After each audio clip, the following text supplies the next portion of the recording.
જો જીવનમાં તમારે સફળતા એટલે કે તમારું લક્ષ્ય પ્રાપ્ત કરવું હોય તો તમારામાં એક ચીજ હોવી જરૂરી છે એવું આચાર્ય ચાણક્ય નીતિમાં જણાવેલ છે. અને એ ચીજ એટલે કે એ ખૂબી કઈ એ આજના વિડીયોમાં આપણે જાણીશું. ચાણક્ય નીતિ અનુસાર તો આચાર્ય ચાણક્યને અર્થશાસ્ત્ર, રાજનીતિ અને કૂટનીતિના જ્ઞાની કહેવામાં આવે છે.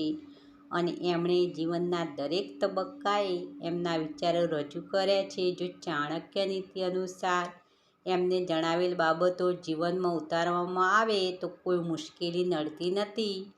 અને ચાણક્ય એમની એક નીતિમાં જીવનમાં સફળ કઈ રીતે થઈ શકાય એ પણ જણાવ્યું છે. અને આ નીતિમાં એમનું કહેવું એમ છે કે જો તમે તમારા દરેક સ્વપ્ન સાકાર કરવા માગતા હોવ તો તમારામાં એક ચીજ એટલે કે એક ખૂબી હોવી જરૂરી છે. અને એ ખૂબી કઈ તે ચાલો જાણીએ ચાણક્યની નીતિ અનુસાર.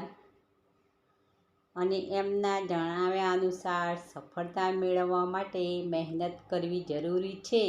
અને તમારા સ્વપ્ન સફળ કરવામાં તમને મુશ્કેલી પણ નડી શકે છે, પણ તમારે સફળ થવા માટે હિંમત હાર્યા વગર તમારા લક્ષ્ય પર ટકી રહેવું પડશે. જો તમે હિંમત હારી જશો તો તમારા લક્ષ્ય સુધી પહોંચી નહીં શકો.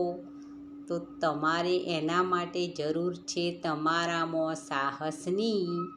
તો સાહસ કરવાની તાકાત તમારામાં હોવી જોઈએ.